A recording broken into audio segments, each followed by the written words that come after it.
भिवंडीमध्ये एका वृद्ध शेतकरी दाम्पत्यानं त्यांच्या 2.5 एकर शेतामध्ये 2 प्रकारच्या 15,000 मिरची रोपांची लागवड केली आहे। या मिरचीमुळे 7 ते 8 लाखांचं उत्पन्न या शेतकऱ्याला मिळणार होतं।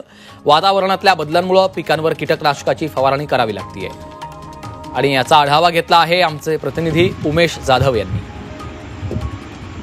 आपण सध्या भिवंडी तालुक्याच्या सीमेवर असलेल्या मेट या गावात आलो आहोत। या ठिकाणी एक वृद्ध दाम्पत्य आपल्या शेतीमध्ये मिरचीची लागवड केलेली आहे आणि ती कोणत्या प्रकारची मिरची लावलेली आहे, किती उत्पन्न मिळतोय आणि किती खर्च झालेला आहे हे त्यांच्याशीच बातचीत करून आपण जाणून घेऊया।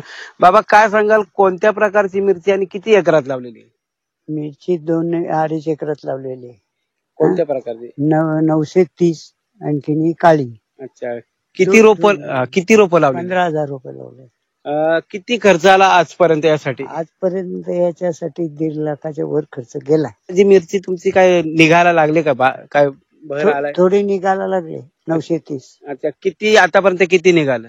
आता पहिला तोडा तोडला फक्त। किती मिळालं? ते 105 किलो निघाले। काय बाजारभाव? बाजारभाव 60-65 आहे आतापर्यंत। कॅमेरामन वासुदेव शिंदेसह उमेश जाधव, झी मीडिया, भिवंडी। वाशिममध्ये एका शेतकऱ्यानं पारंपरिक पिकांना फाटा देत कलौंजी पिकाची पेरणी केली आहे। हे पीक फुलोऱ्यामध्ये असून चांगल्या उत्पन्नाची अपेक्षा या शेतकऱ्याला आहे। या पिकाचा उपयोग आयुर्वेदिक औषधांपासून ते जेवणाची चव वाढवण्यासाठी होतो आणि याचा आढावा घेतलेला आहे आमचे प्रतिनिधी गणेश मोहोळे यांनी। रब्बीच्या हंगामात पारंपरिक पिकांना फाटा देत वाशिमच्या संजय लोणसुने या शेतकऱ्यांनी कलौंजी या पिकाची पेरणी केलेली आहे। नेमकं या पिकाचं कसं उत्पन्न आहे व कसं संगोपन आहे व बाजारपेठ कुठली आहे, काय सांगाल याबद्दल तुम्ही? याचं 5 ते 9 क्विंटल उत्पन्न आहे आणि याला सुरुवातीला 3-3, 4-4 घंटे पाणी द्यायचं आहे। त्यानंतर याचं उगवण शक्ती 12 ते 13 दिवसांनी आहे आणि याचे जे मार्केट आहे तर निमजला आहे, पण आपल्या वाशिममध्ये सुद्धा खरेदी करतात। मला असं वाटतं की इथे अशा कोणत्याही कारण याचे जे पानं आहेत ते कडवट लागत आहेत, त्याच्यामुळे इथे अशा कोणत्याही वन्य प्राण्यांचा त्रास होणार नाही असं वाटतंय। आणि आता आउटपुटच्या पॉईंट ऑफ व्ह्यूनं बघूया आता आपण एकूण याच्यामध्ये उत्पन्न किती मिळतं ते, आणि त्याच्यानंतर मग सगळे आम्ही शेतकरी जे आज मी सगळे आम्ही 10-15 जण शेतकरी घेऊन आलेलो इथे बघण्याकरता। त्याचा मागचा उद्देशच हा होता की आपल्याला गहू आणि हरभऱ्याला आणखी कुठला चांगला पर्याय देता येईल का, आणि जर असेल तर तो अशा प्रकारचे काही होऊ शकते का, म्हणून आम्ही इथे अभ्यासाकरता आलो होतो। निश्चितच आपण बघू शकतो रब्बीच्या हंगामामध्ये कमी खर्चात अधिक उत्पन्न देणारं हे पीक आहे। या पिकाचा वापर मसाला तसेच आयुर्वेदामध्ये सुद्धा होते, त्यामुळे याची मागणी सुद्धा आहे। त्यामुळं या शेतकऱ्याला चांगलं उत्पन्न होण्याची अपेक्षा आहे।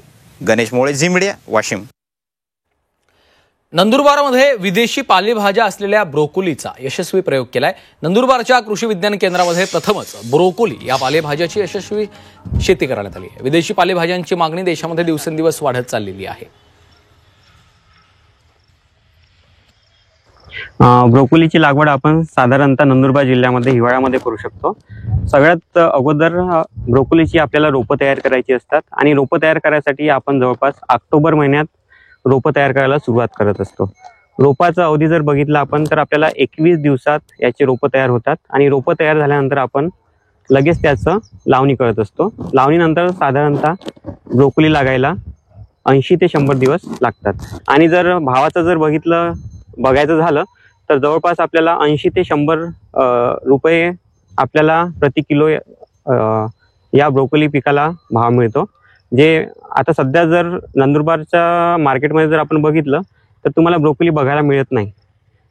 जे कस्टमरची जे डिमांड आहे ते ब्रोकोलीसाठी जास्त आहे आणि जे आपण सप्लाय म्हणतो, प्रोडक्शन म्हणतो, ते नंदुरबार जिल्ह्यामध्ये कमी आहे। तर माझं असं आव्हान राहील शेतकऱ्यांना की आपण फुलगोबीकडे थोडं पाठ फिरून जर आपण ब्रोकोलीकडे जर आपण लक्ष दिलं तर नक्कीच त्यांना फायदा होईल। आणि आता घेऊयात बातम्यांचा वेगवान आढावा। वाशिममध्ये कापसाच्या दरात घसरण झालेली आहे, त्यामुळे भाववाढीच्या आशेनं घरात साठवलेला कापूस शेतकऱ्यांसाठी डोकेदुखी ठरतोय। कापसाला रोगाचा प्रादुर्भाव झाल्यानं शेतकऱ्यांना आर्थिक संकटासोबत आरोग्य समस्यांना देखील तोंड द्यावं लागतंय।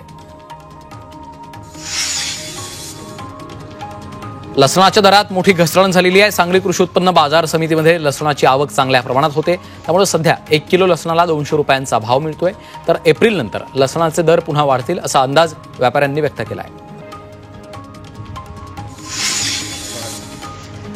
धुळ्यात कलिंगडाची मोठ्या प्रमाणात लागवड करण्यात येणार आहे. मुबलक पाणी उपलब्ध असल्यानं मोठ्या संख्येत शेतकरी कलिंगडाची लागवड करणार आहेत.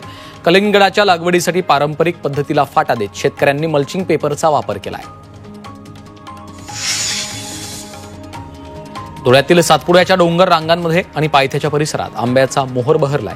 अनेक शेतकऱ्यांच्या शेतामध्ये आंब्यांची मोठमोठी झाडं दिमाखात उभी आहेत. त्यामुळे आंबा उत्पादकांना चांगल्या उत्पादनाची अपेक्षा आहे. पुण्यातील जुन्नरमध्ये गेल्या 4 दिवसांपासून दिवसा थ्री फेज लाईट दिली जाते. बिबट्याच्या हल्ल्याच्या वाढत्या घटना आणि शेतकऱ्यांना दिवसा कृषी पंपासाठी वीज मिळावी या मागणीसाठी महावितरणनं हा निर्णय घेतलाय. मात्र ही वीज देण्यामध्ये 2 तासांची कपात केल्यानं शेतकरी हवालदिल झालाय.